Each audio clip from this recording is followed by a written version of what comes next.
folks, it's time for another edition of the World Edition. And of course, I've got some great guests with me as well. And who knows, there may even be another guest that'll be coming in that is not one of our regular folks and all in that kind of way. But we're going to see if Miss Stephanie, I believe is her name, that is written a book, decides to pop on in and share some of her wisdom as we are in the middle of February. And a lot of things go on in February, according, of course, Black History Month, but it is also the month of love. That's right. Valentine's Day is around the corner, and that is part of what she writes about and all in that space. So we're going to see if she manages to come on here and shares some of her wisdom as well.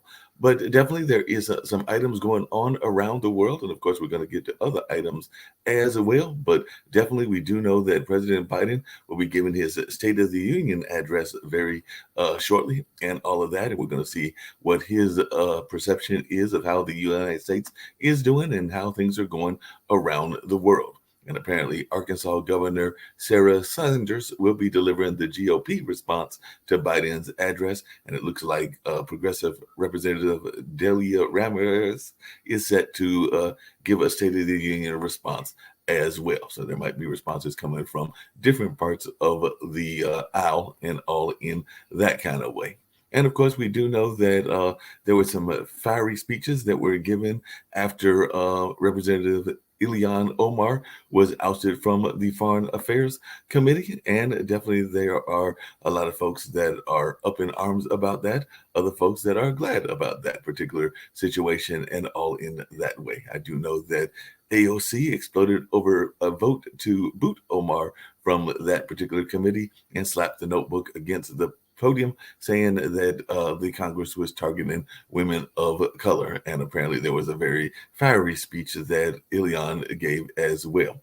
And on the other side of the aisle, Carrie Lake is meeting with top Republicans as she is mulling the idea of conceding in Arizona. So that is something that is going on the Republican side, and we'll see what happens in that regards as well. And then we did see that there is a suspected spy balloon drifting over the U.S. China is saying that that spy balloon is actually a civilian airship.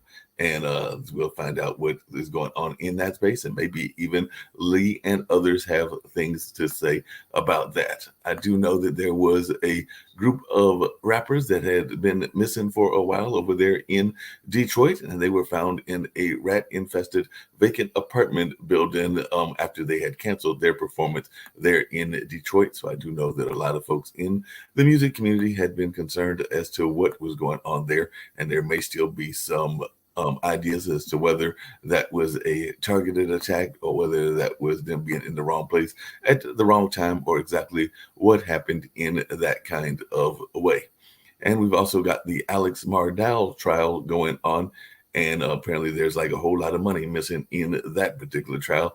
I see in one figure that is talking about a missing $792,000 in law firm fees. Wonder if Nick got any of that, since we sometimes tease him about being a lawyer and all in that space. And there was a New Jersey councilman, and we'll see if Lee knows anything about this particular case as well, Eunice DeWampfor, that was shot and killed and all in that way. And that was in Sayreville, New Jersey. So like I said, I'm sure that that was in the news items there, and definitely we'll find out more about that. And of course, we're interested in finding out from Sasha how things are going there in the war in Ukraine. And last things that I'll bring up before I bring up our folks, our panel and everything, is that George Santos has admitted to lying in everyone in leaked audio. And definitely there's a lot of folks that are not surprised by that. Other folks may be surprised at that as well. And if you're wondering about that lovely groundhog prediction, you know, that is usually another tradition in February. Apparently, Phil did see his shadow, and that means that longer winter will be lasting. It's been actually a mild winter here in North Carolina so far, so it's going to be a longer but milder one. Maybe we don't care in that regards. But in Staten Island, apparently it was maybe the opposite prediction and in that kind of way. But we'll see whether folks even believe in these kind of things as I bring in our folks and all in that kind of way. And definitely we're going to see what folks have got to say in that regards. And Stephanie Bailey is here. So I'm looking forward to bringing Stephanie Bailey on. As a matter of fact, I think I'll bring her on first, and then I'll bring on my panel as well. So definitely glad to have Stephanie Bailey with us. Stephanie Bailey has got a company called Miss Adventures LLC. She's actually said that there are a variety of types of men out there. And of course, she's got things going on with her book and with some of the other things that she's doing. And of course, we are about a week and a half away from Valentine's Day and all in that space. So before I bring in my other panelists, and they may have some questions for you as well, share a little bit about your insights into the holidays and all of that. And even if you got some insights into Black History Month as well, since it is that part of the holidays as well going on. But love to hear some of your insights, Miss Bailey, on both of those.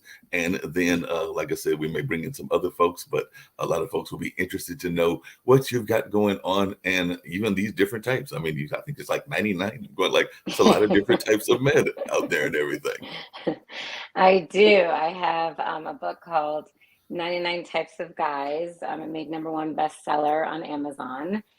And just a little tidbit about Black History Month. My biggest input is I don't know why we have the shortest month of the year, but that's all I've got to say about that. I feel like it should be much longer than the February date, personally. But anyway, so yeah, Valentine's Day is right around the corner. I wrote the book because I know what it's like to be out there searching for love and dating and having a hard time with that. I found my partner 5 years ago and I'm 52. And so I coach women. I'm a self-love dating coach and expert, and I coach women on, not having those timelines for yourself and not having those long lists, because those long lists really blocks you from love in your life. And I created this book, 99 Types of Guys, so that anybody out there who's either dating men or who wants to reminisce about their past dating experiences, maybe you're in a relationship and you want to know what type of man you are dating or in a relationship with, or maybe you're just a man who wants to know what type of guy you fit into, or maybe you just want to laugh. That's why I created the book. It's a fun, sassy, fun book out there, but pretty much spot on about the types of men that are out there to date, so that women kind of have this manual to go back to, so that if they are ghosted, they can look back and be like, okay, it wasn't me. Because a lot of times, we can go back and think it's us, and really it's just not the right fit. That's the main thing, is, walking away knowing that you can empower yourself. No, that makes a lot of sense. And like I said, I'm going to bring in the other guests. And of course, we've got other news items as well. But one of the things I was curious about is you did mention that you started later in life. I've actually hit the big age of 60 last year. So 61 will be coming up in July, still in that single space, even though there are folks that could be moving that away from that kind of frame and all in that way. But I was just wondering, a lot of times as folks get older, they get settled in their ways. And sometimes it doesn't seem as if that partnership is going to happen. But you said that you found your significant other 5 years ago, so that would have put you like in your mid 40s and everything. Mm-hmm. So is it too late for those that are in their 50s, 60s, and 70s that haven't, quote unquote, found love yet and all in that space? No, my partner, he's in his 50s, so I'd say absolutely no, it's not too late. I just feel if you put yourself out there, I mean, I have friends that are been divorced, newly divorced, getting divorced, that type of thing. They're around my age. So no, I don't think it's too late to find someone to love and to be in a healthy, loving relationship. Sometimes we start off, I've never been married, so sometimes we start off with the wrong person. And then we realize that's not the right person, and we see ourselves getting divorced later on in life, especially if we got married early. So again, it's just being hopeful and just knowing your person is out there. No, that makes sense. And I know that sometimes people set standards that might not be all that realistic, because I know that sometimes people get caught up in the materialism idea and some of the things that they want, whether that's the person with the right car, the right job, the right whatever, and everything. So I just wondering your thoughts around that, because I do think that sometimes people rule themselves out. I know that even on some of these shows, we talked about people that might rule out blue collar workers because they are in the white collar space and all in that way. But I'm just wondering your take on that. My take on that is, like I said, get rid of the list. I mean, My partner, when I had my list when I was much younger and I forgot about it, I was writing out all these things that I wanted, and it was blocking me from love. And I tell anybody out there, your five non-negotiables, the five things that you need in a relationship, has nothing to do with what your partner looks like or the financial status. Because if we say we want somebody who makes six figures, I'm going to tell you right now, you're cutting yourself super short in finding the love of your life, because you can find somebody who makes under six figures, is really great at saving, and can still provide a great life with you together. When people are trying to look for somebody to take care of them because of the Disney movies that tell women like, oh, you need to find that prince, that's just BS to me. It's like you're looking for the wrong person. You're not looking for love that's going to last. So what are your five non-negotiables? And one of mine is that, they have to be spiritual. They have to believe in God and Christ in a spiritual way, or believe in the universe. I can't be with somebody who's an atheist or doesn't have a belief in a higher power. So that's one of my five non-negotiables. And, having that communication and that trust and respectful communication is another one. So that's just giving two of one of my, out of my five. So I always tell women I'm a self-love coach and expert. So when I tell women, like, what are your five non-negotiables? They'll start to talk about, well, I want him to look like, I'm like, it's nothing to do with what somebody looks like, because your perfect partner could be shorter than you. Your perfect partner could be taller than you. You don't know what God's going to bring you. So to be Well, open-minded. no, that makes a lot of sense. Before I bring in my other guests and we get to some of the other issues of the world and everything, and of course, they may have some questions for you as well, including who these 99 types are. Maybe we can't get into all 99 of them are Yeah. and all in that space, but definitely one of the things I was curious about is the pandemic did raise a lot of people to open their eyes to different kinds of love and different kinds of relationship. I saw a number of online relationships, some long distance relationships that flourished because sometimes we were stuck in whatever state or whatever country we were in, but you might have found, say you were in England, you might have found your love in Nigeria, or say you were in actually a war-torn area like Ukraine. You might have found your love in some place like New Zealand or something like that. So I'm just wondering how much has the dating lanes changed during this last 2.5, 3 years of the pandemic? I would say I have found that there's a lot more single people out there too.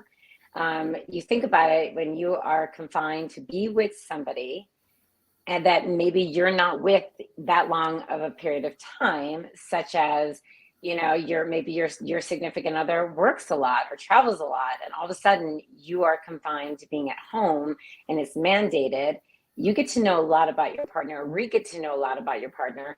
And there is a lot of relationships that I know that did not survive. And then there's relationships that were struggling that actually got better during COVID. So it was kind of a toss of the coin, about what relationships or what happened with relationships. But yeah, I found a lot of relationships did not survive the pandemic Yeah, that because makes they a realized the person was not their person. No, that makes a lot of sense. I'm going to bring in Lee Newton Rhodes, and he's definitely with us and everything. Going to bring in Dan Worthington, who I saw nodding his Good head morning. big time when you mentioned the spirituality aspect and all in that kind of way. And of course, I'll bring in also Sasha Starr, who's up there in Canada and all in that kind of space as well. Okay. So you see that there's 4 different kinds of guys and everything. You're here as the soul lady this time around and everything. But what are these 99 types? And maybe not go into all of them, but do you see any of those 99 types in the image of the gentleman that you see here and everything? You haven't heard either of them speak and all of that, or maybe I'm one of the 99. I'm definitely one of the 99. Definitely all in that space. But if you can maybe give some sense of some of the types without going into all 99. I mean, some of the tests I can't say, for sure with all these gentlemen here, because I haven't spoken to any of them yet. But one of the types of guys I have in there is called gaslighter.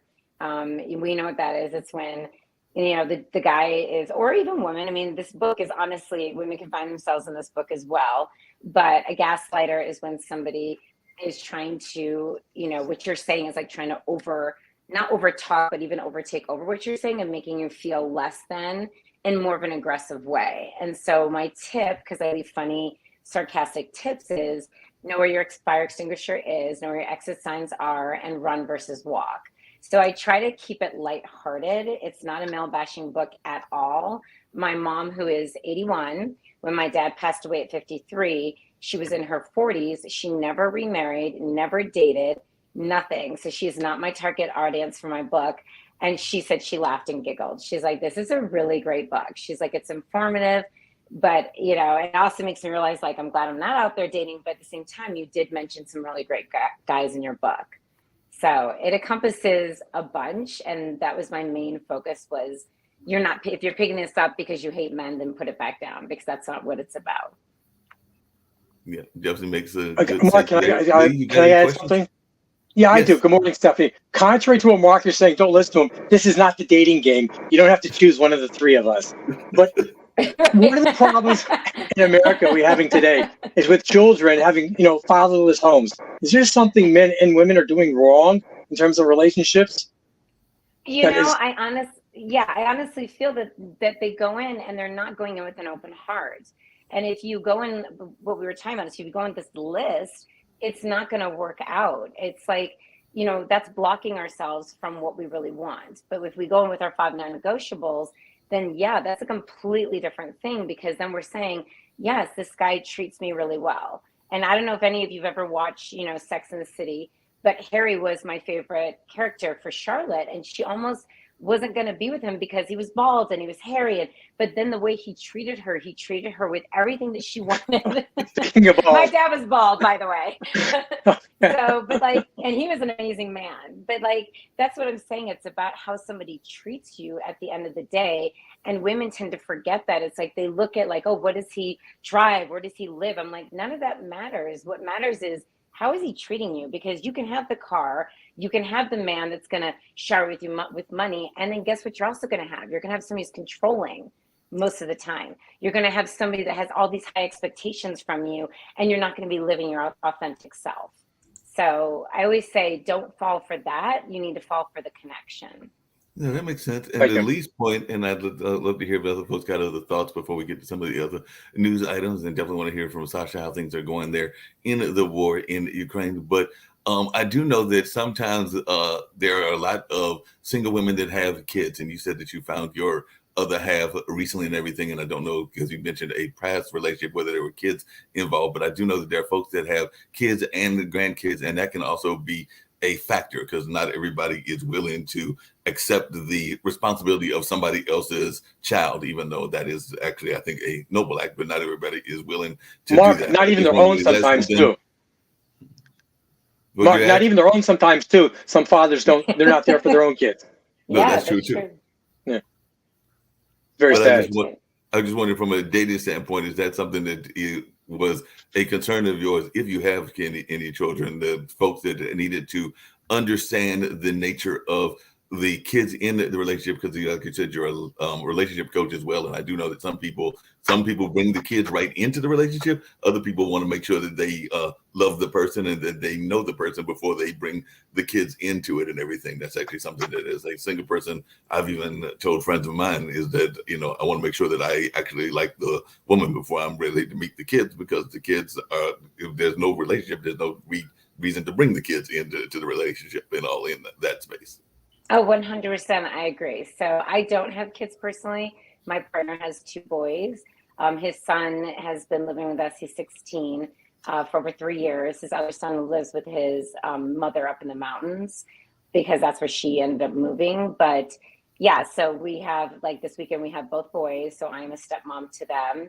I've embraced them very well. I have dated men with kids that, it was hard because I didn't feel like they really wanted to parent. And for me, that was something that was hard to respect, somebody who, lets their kids talk disrespectfully to them, because I did not grow up that way. And so if I, dated somebody and their kids are talking disrespectfully, it makes me say, okay, what are you doing here? Why aren't you parenting? Why aren't you checking your children? Why aren't you grounding them? To me, regardless if you're a man or a woman, when you have children, you're there to parent and guide. And, luckily I'm with a partner who is a very great parent, and we partnership together with that. So parenting, having kids doesn't stop anything. My sister, when she got divorced, she thought that she wasn't going to find somebody because she had children. and she ended up getting into a relationship with somebody, and he also has children. Yeah, some of that Brady Bunch activity that goes on. I've Yeah. had some friends that have done that as well, those blended families. And that does seem to be something that is more common these days around the world, is the blended families and all in that kind of space. So what are some of the Yeah. advice that you give to people that are doing that blended family? I know that, like I said, I don't have any kids of my own, but my brother has two, and I know that his fiance has two as well. So they are all older. My nephews are 13 and 14, and one of the future folks in that blended family, well, my brother's fiance's kids, one is in college, the other is in high school. Yeah, I believe Jack's in high school, if I remember correctly, and all in that nature. So there are various ages, everything from 13 on up to, I think, 19 or 20 is what Effie is. But what are your suggestions for those that are in those blended relationships? I would say partnership is really important. So when you're talking about something, we're dealing with a teenager that I've been dealing with since he was 12, right before he turned 13.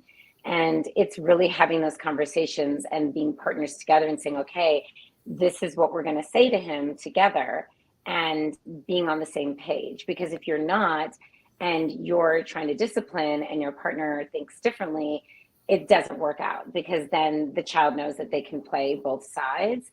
You have to be a united front when it comes to children.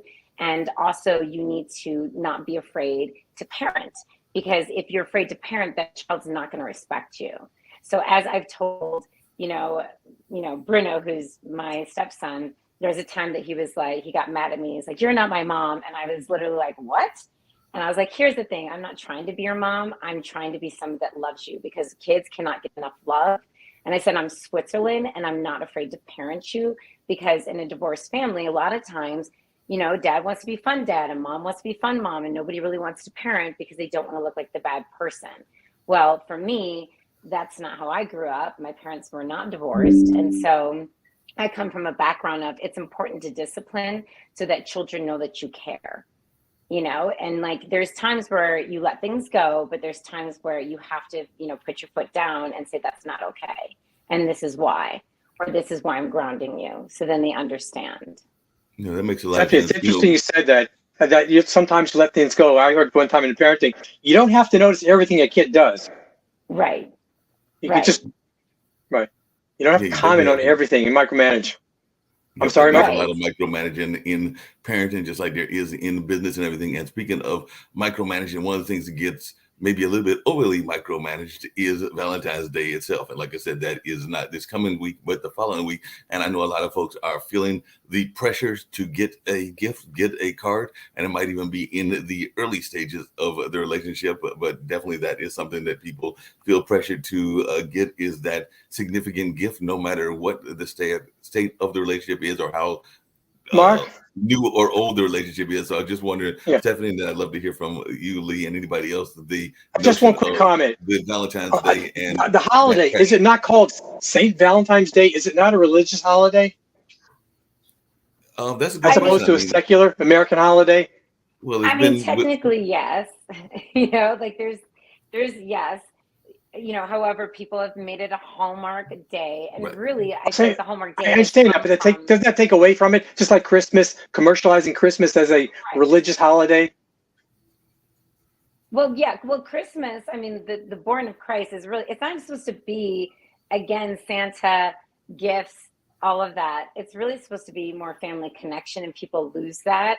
People want to shower everybody with so many gifts, and it's like, you're missing the point of it. Like, it's really about the appreciation and for me, the gratitude of the people that are around you. That's what it should be about.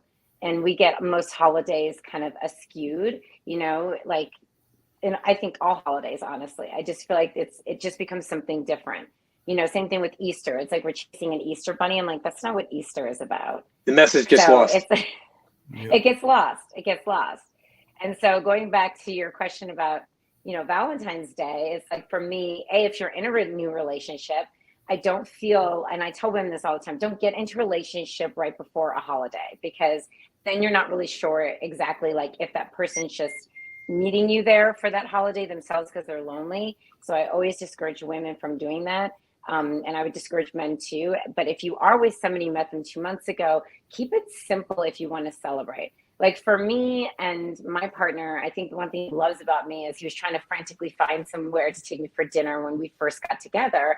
And we got together, you know, in July, but I was like, I don't do Valentine's Day. Like, I don't want to be around the crowds. It's not my personality.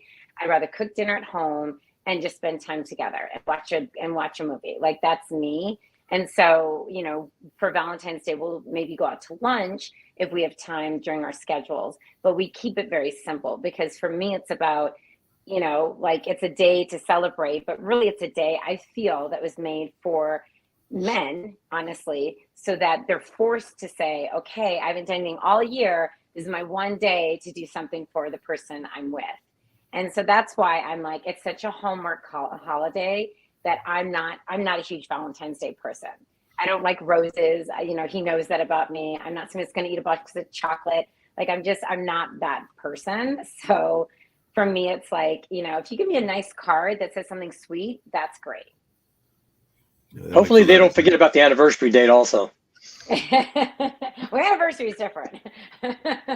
You better not forget that one. Yeah, anniversary is a whole different ballgame, and you definitely got to remember that. Hey, Sasha, just really quickly, I'm glad we had this chance to get into a lighter conversation on a Friday, but there are some hard-hitting things going on in the world, and of course, we do have what's happening there in Ukraine. So if you can give us a little bit of what you're hearing lately from the front lines over there in Canada, as I know that you are keeping track of those kind of thoughts and issues going on, and definitely we hope that that war ends sooner versus later. And if you've got any thoughts around that China spy balloon, as I know that you have served in certain militaries and all in that nature, even though I don't know how much dealings you had with the Chinese when you were there and everything, but any thoughts around this supposed spy balloon that they're saying is not a spy balloon, but definitely any thoughts around those military issues, both in Mark, what are the options? Someone's party's balloons got lost at the party? Hot air balloons? Mark, I want to say that they said it was like a civilian aircraft, but yeah, I'm not buying it either, but we'll be interested to see what folks' reactions are. Mark, you know, your question is longer than my answer. Well, just give a short answer. Short answer. Okay, before I'll do my short answer, first of all, I would like to provide my comments on relationships and parenting. Please. And what you've just discussed. Please. I don't have such a rosy view on the both parenting and relationship. Number one, parenting. You are enjoying parenting 10 years from the moment the child was born until he's 10. Okay, I'll give you 12 years old. So whenever he's becoming teenager, he's becoming his own person, and you are becoming actually impediment. You are not helping him. You are just kind of a necessary evil, which is there, and he'll tolerate you simply because he cannot live on his own. He needs your place, a little bit of money, and all that stuff. So we're talking about maximum 12 years. That's it. The parenting is 0 to 12. After that, it's a lost cause, and you don't even have to fight it. You just let it go. Okay, the child will stay with you until he's 18 or whatever is legal age that he can go on his own, and you don't need to support him or so on. He's becoming his own separate person with his own views, including political views, economical views, and whatever other views he might have or may not have, and just let him go or her. That's it. That's the end of story. Number two, the relationship. I'll tell you that I'll try to word it correctly, but let me tell you that nothing beats highly paid and skillful call girls, and this is by far the best form of relationship. And she can, if she's really very skillful, she can be rough, she can be gentle, she can imitate whatever you want her to imitate, and this is by far the best. And if you try once this, you don't need any relationship, period. They're all digging for money. They want to take advantage of you one way or another, either being your lover or becoming your spouse or whatever. It's nothing but aggravation. And instead, you can pay a fraction of what your wife will take from you, and have a really good and meaningful, high quality time. That's my view on relationship. Okay. Okay. Now, Nick, you're just in time. no, listen. It's my view. It's not. It's not the network's view. That's for No, sure. it's not. Like I said, that's Sasha's view and everything. Definitely want to get to Ukraine, but Sasha, is that a take on your parents' relationship? Sorry. Good ask once again? Is that a critique of your parents' relationship also? That they were out like that too for each other? It doesn't apply to me personally, simply because I'm married to a wonderful person for now 50 years. I have Very fortunate. fantastic daughter and two lovable grandchildren.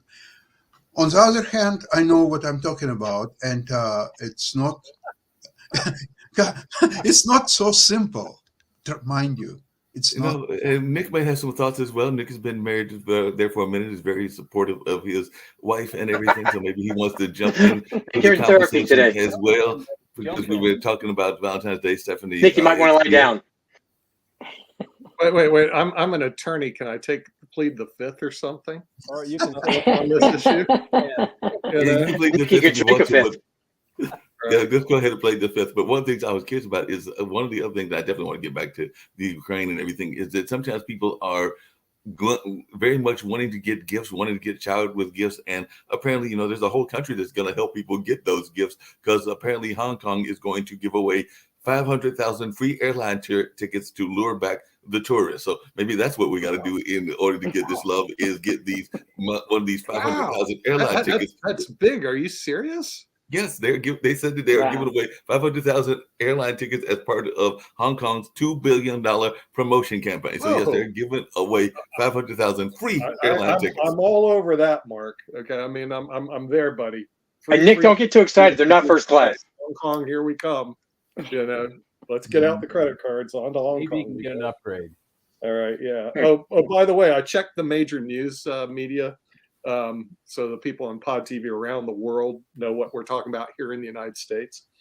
All right, here's the reporting on the war in Ukraine, Sasha. 0 for today. So I guess the war is over, at least according to the United States. So not necessarily so. Well, over here we declared it.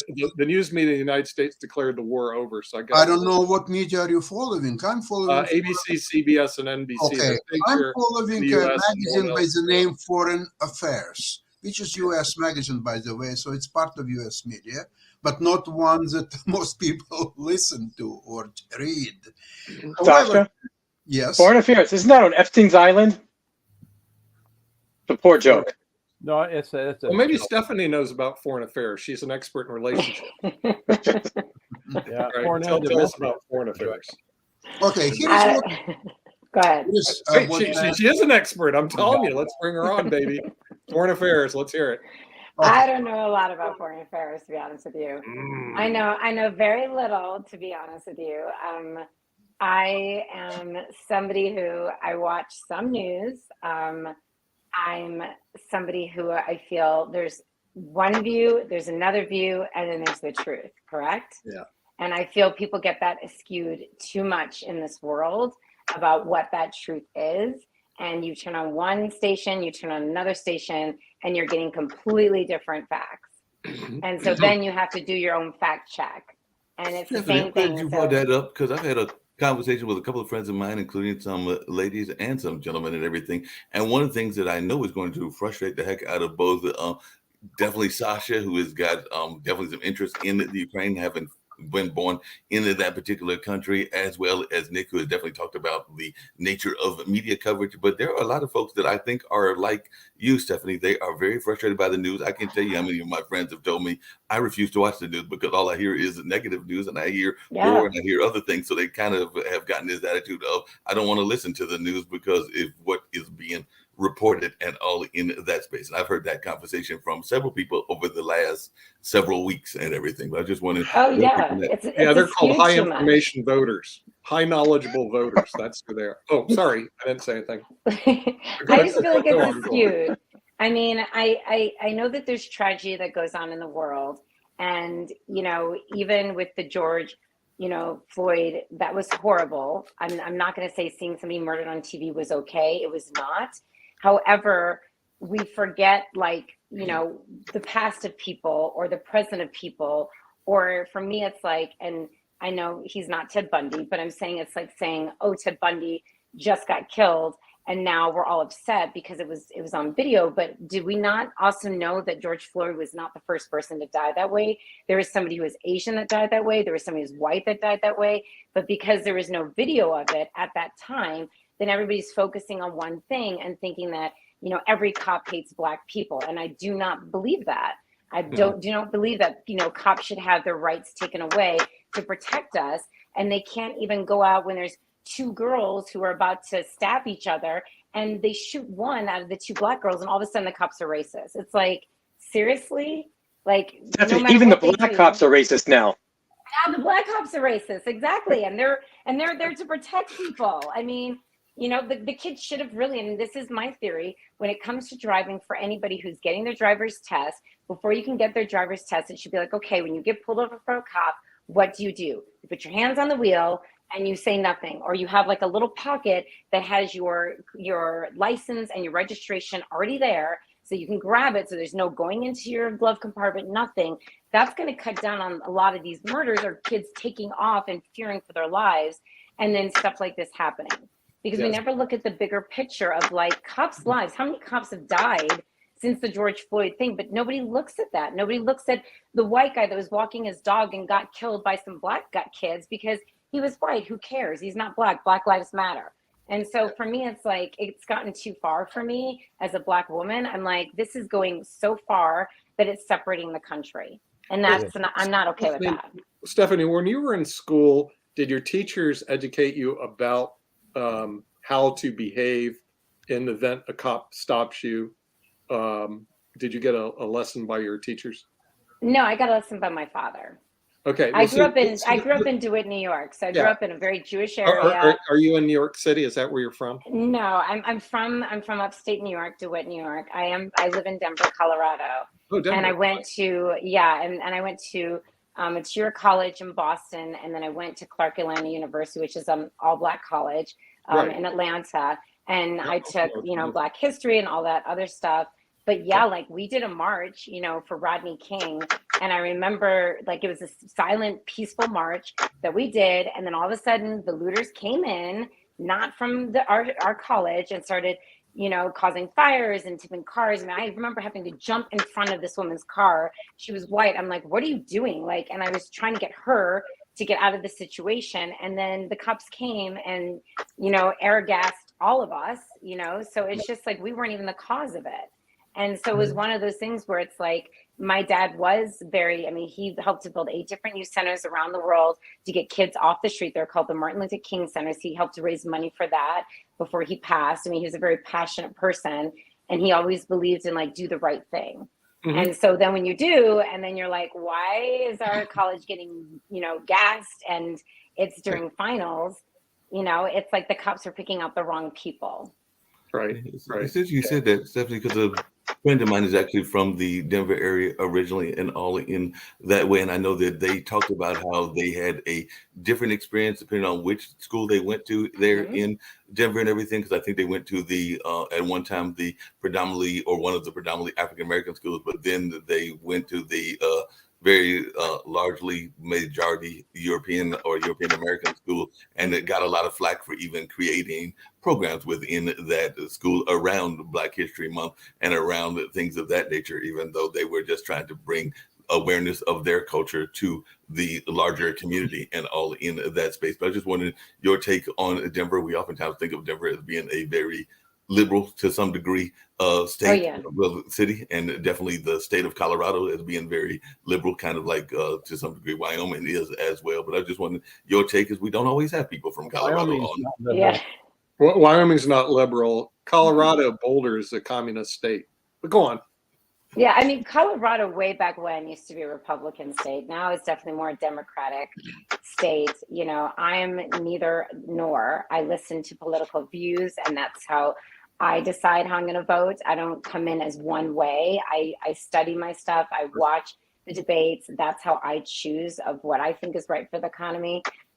However, going back, in general, when it comes to Black History Month, I've always felt way back when, because I went to an all-white high school, all-white middle school, there is not enough learning about anybody. I mean, you learn, okay, there's slavery, there's Martin Luther King. That's all you know. You don't even know the depths of slavery. You don't even know how the progression of Black people are and the things that they have discovered and the accomplishments they've made, which is beyond the ones that you hear, which is frustrating. And it's the same thing with Latinos and Asians. I mean, if we all had this all-encompassed book of what everybody has accomplished and struggled, and really, even what the Holocaust looks like and what Jewish people went through, it's like you just get these snippets, and then people think that they're greater than other people. And it's like, no, if you really look at what everybody's gone through, we're pretty all in an equal frame. Because even when people say Black people were the first enslaved, it's like, well, actually Native Americans were, and they didn't survive, and that's why they didn't stay slaves. Actually, the But Hebrews were. well, and the Hebrews were, yes. I mean, if you're going to go way back, but I'm saying when Black people compare themselves, I mean, it goes even back. I mean, Egyptians were slaves, right? I mean, Yeah. it goes way back. But when people are trying to compare it as of right now, I'm like, that's not true, people. Look at your history. If you're trying to compare, Black people, I'm like, first it was Indians compared to Black people. Yes, Jewish people were enslaved. Egyptians were enslaved. And we can go way back in history where we can see slavery. However, I just feel like our books aren't giving our children enough education to really grasp and then have that sympathy and that understanding of what everybody's been through. Yeah, Because Stephanie, we've all been through stuff. you might agree with this. We are all children of God. No matter Yeah. what race, creed, color, doesn't matter. God created us all in his image and endowed us with inalienable rights. And that's, we are all master creations. We all have the unlimited potential because of the gifts of God. We're here on this earth to make choices and to choose right over wrong and to progress along. But ultimately, we all answer to our maker. And that's how it works. Absolutely. Absolutely. Dan, I agree with what you're saying, but I don't know why. Some people have a fixation with the color of someone's skin when really everybody's a shade of something. And there's blacks from different countries, whites from different countries, or everything in between. Nobody is pure white or black or what have you. And but part of that is also what goes on. And I don't know if Stephanie's got any thoughts about it, but there is also, and I know that Shaquille has teased me about this when I brought it up, but colorism is a very real thing. There is differentiations even among the ethnicities and all in that space, because definitely there was a time that lighter skinned African Americans like myself were seen in a better light than others and all in that space. But I'd love to hear Stephanie's talks around that. When I have brought up colorism before, there have been people on this panel that have actually thought that I was speaking out of turn or not bringing up something that was a realism, even though I think that's real. That's real because, as they would have said, if I was back in the slavery times, I would have been more in the house, right? Versus out in the field because I'm light skinned. And, when I walk into a store with my white friends way back when, I was treated differently based on my skin color. And so, just that assumption. And again, I don't feel like it's systemic racism. I don't feel like we're going back. We're not in chains. I don't even like when people say that. I think that's, again, is just separating us as Americans and as humans in general. However, I also can understand the color thing. At the same time, when people say I don't see color, I'm like, that's BS. We all see color. It's how you react when you see that color.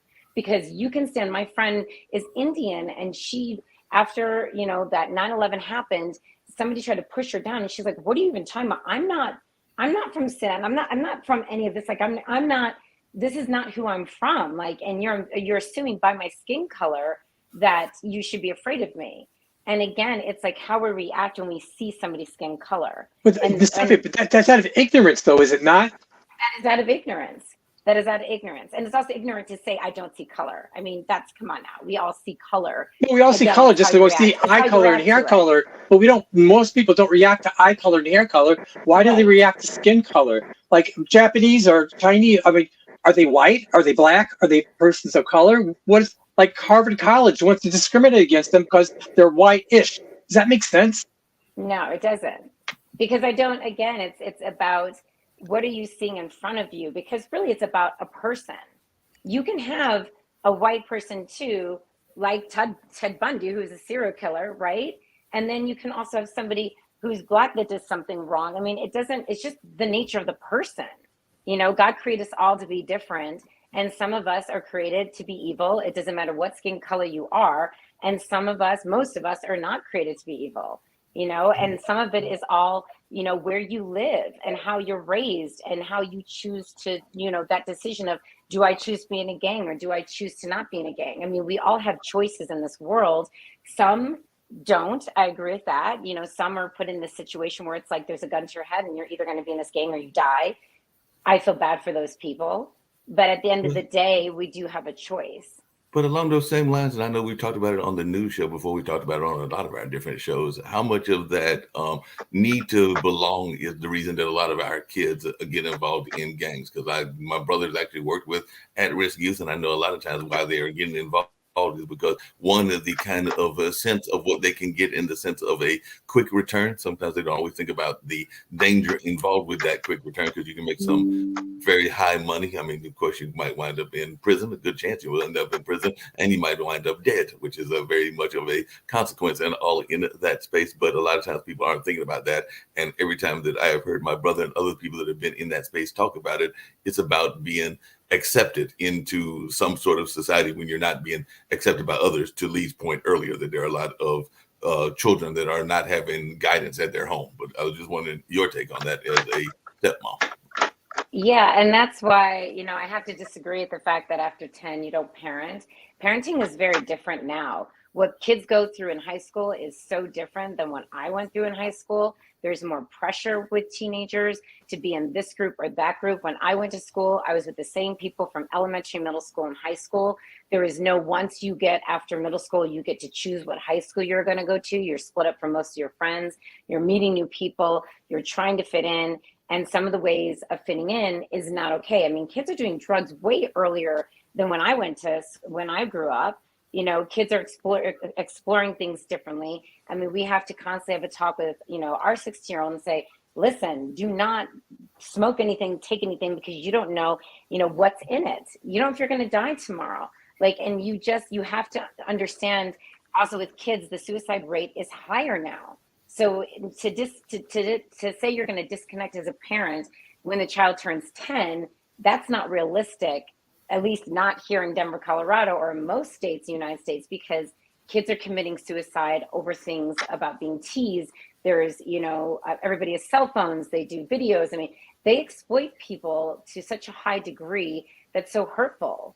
And what you go through as a teenager now is so different, because the technology is making it a lot harder on kids to just be able to just say, okay, you're 10, now you can freely do whatever. Not in this household, because we've had to go through a lot of stuff. And I'm so blessed because, you know, Bruno is an amazing kid, but he's an amazing kid because I check in.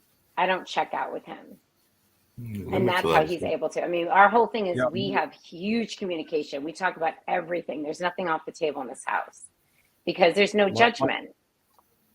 Go ahead. My oldest is 45, and we is still parenting. Not telling him what to do, but he calls me for advice. Yeah. And you know, we try to have a relationship that's respectful, open, so we can share ideas and views and that kind of thing. But when they become an adult, they become more like your friend, and less like your frenemy. You know? Yeah, and they go through that age of irrationality, which Sasha's talking about, where they really think you're stupid, you don't know anything, and they go crazy with hormones and all that. That's to be expected. I've had it with every kid. I've learned that that's just part of the process. We've got a 15-year-old granddaughter that I adopted now.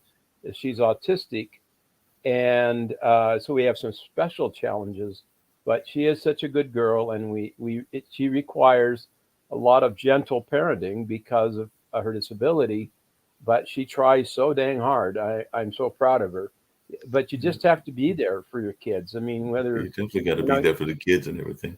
Speaking of being there for the kids and everything, sometimes, and I'm going to shift the topic just slightly and everything, but sometimes there are countries that like to be parents as well. So apparently, and I know that I'm going to maybe bring another thing up to tease one of our analysts that isn't here and everything, but I know that Chris Greco is not the biggest fan of the French, but the French have warned Netanyahu over the judicial overhaul and the settlement. So he's over there trying to tell the folks in Israel what to do. And apparently the U.S. is expanding its presence into the Philippines, and China is angered over that. So apparently there's some folks in the different parts of the world that are angered over decisions made by one country or another. But I didn't know if anybody that is following the politics of the world had any thoughts on either of those, because apparently the U.S. is expanding its presence back in the Philippines, and they're saying that they're doing that to counteract China and the Chinese aggression. They're doing it at the invitation of the Filipino government because the Philippines are in a bit of a bind there, where they're so close to China, and China is expanding into the South Sea and all of that, and they're seeing China as more of a threat. They were kind of cozying up to them for a while, but there's a danger in that. So you have to kind of pick your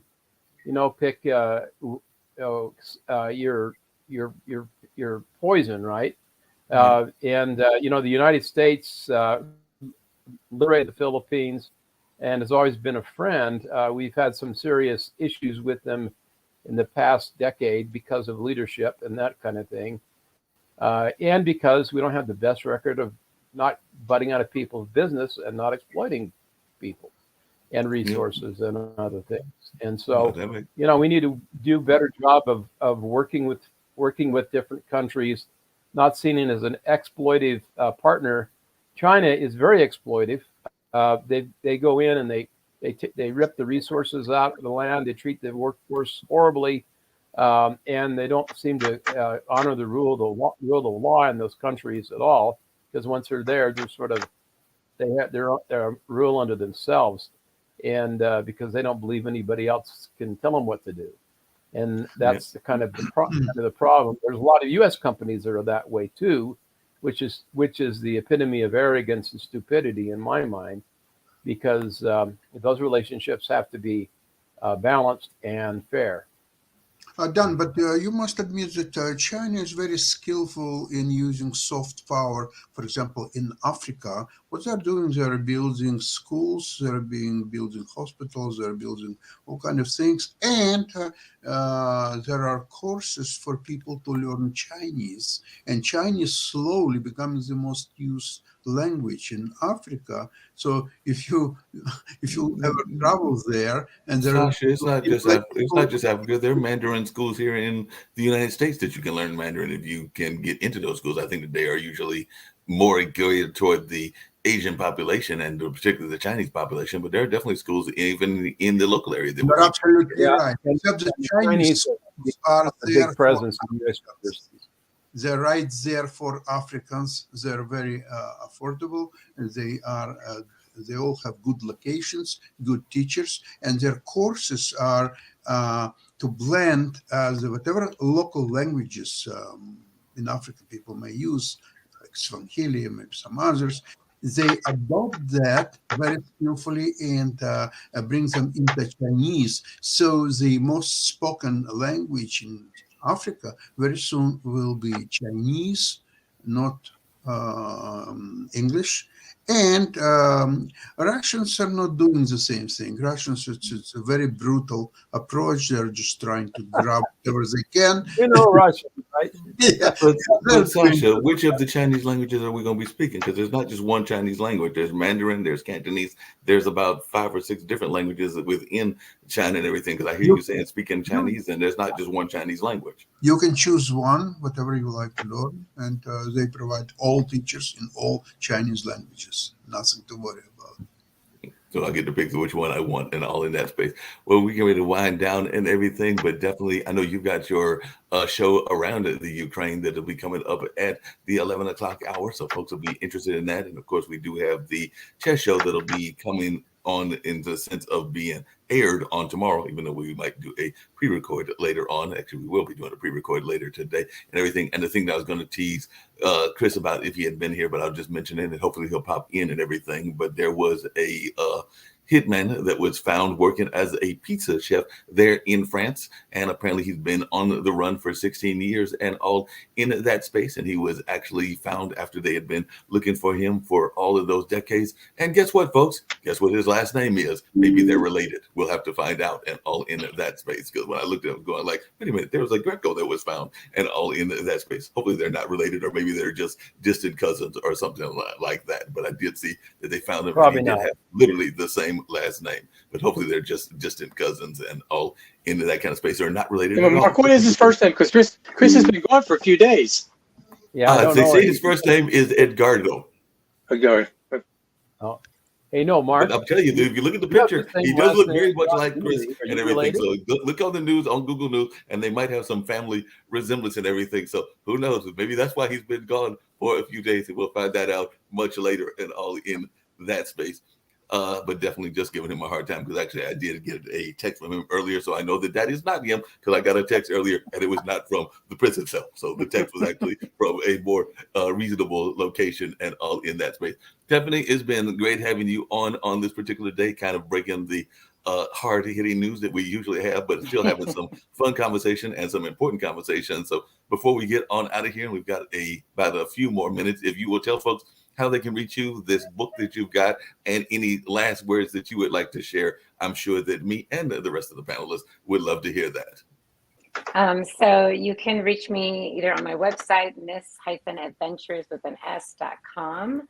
I'm also on Instagram under miss_adventures_coach. You can buy my book on either, if you're a book seller. So for instance, Barnes & Noble's here in Denver, Colorado is going to carry my book, doing a book signing, and there's several stores around Denver, Colorado that are carrying my book, but I am registered on Ingram Sparks. Also, you can find my book on Amazon. Again, this is what it looks like. It made #1 bestseller. And then just to wrap it up, I just feel as long as anybody's keeping their heart open, there's love for everybody. And I truly believe that, because, I've dated more than 99 types of guys. There's a second book that's coming out next year, but it's about, you might have to go on those coffee dates and figure it out, but also take that time to really figure out you, because, at the end of the day, if you don't even love yourself, nobody else is going to. You can't be searching for somebody in order to make yourself happy. You need to be happy before you find that person. So Definitely that's my appreciate tidbit. Appreciate that, Ms. Bailey, and everything. Any final thoughts that the rest of the panel have? We still got about another minute and a half to go and everything, but any final thoughts you've got, Lee and or Dan? Otherwise, we'll get ready to get on out of here. I just wanted to add to what Stephanie was saying about marrying people to fix them. Mm-hmm. That's not the purpose of marriage, and more often than not, you don't. Yeah, I agree. That's the best way to be in a failed marriage. Well, that's the first thing my wife did when we got married. She had me get fixed. Did it work, Dan? I don't know. I don't think it was a problem, actually. Jury's still out. The jury's still out on Dan as to whether it worked or not, and I'm sure that even Dan's wife might still think that it is a work in progress, as the old saying goes. So it might be a work in progress. Yeah. Yeah, Mark, I don't know about you, but in New York City, it's supposed to go in single digits tonight. It's supposed to be getting a little bit chilly here. We've got down into the 30s. I think it's supposed to get down a little bit colder down here in North Carolina, but they're used to that over there in Denver. They probably already had about several snows and all into that space. Yep. It snows and then it's warm, and then it snows and then it's warm. We don't get hard, winters like I used to do within upstate New York, because we have the full 4 seasons. We don't. I mean, unless you're in the mountains, you don't get the full 4 seasons. It's beautiful there. I live in Utah. You actually get the used snow. We get it first. You get the used snow. It explains why our skiing is much better. Ooh. Well, I'm not a skier, so or a snowboarder. I like the kid. And when you say used snow, I hope you're not referring to the color. No, it's well, I don't know. I assume that going over the mountains and stuff purifies what the remaining snow is, Right. Yeah. right? So it's clean, supposedly clean snow.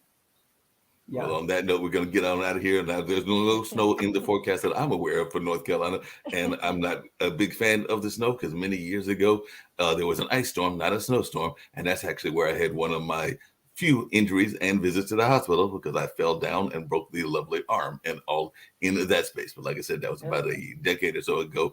But it's not fun to falling on ice and then falling on asphalt and then finding something go crack, No. because that is literally what happened. But That on hurts. that note, we're going to get on out of here, and we will bring back more news stories on next week and everything. And Miss Bailey, you're always welcome to come back to share I would items love about to. the book and any other things that you want to share in general. And if you've got friends in Denver, I actually met the gentleman that's running for the mayor of Denver when he came to speak in Durham not that long ago. So I'm hoping that he's going to come on one of our shows, because I know he's very much into the anti-gang kind of activities and all in that space. So definitely hoping to bring him on in the near future. So we might have some other people coming from Denver as well. Nice. Thank you for having me. It's been fun. Nice to meet you. Y'all have a good weekend. Do the Nice to same. meet God bless. you. Take care. Bye. Bless. Bye bye.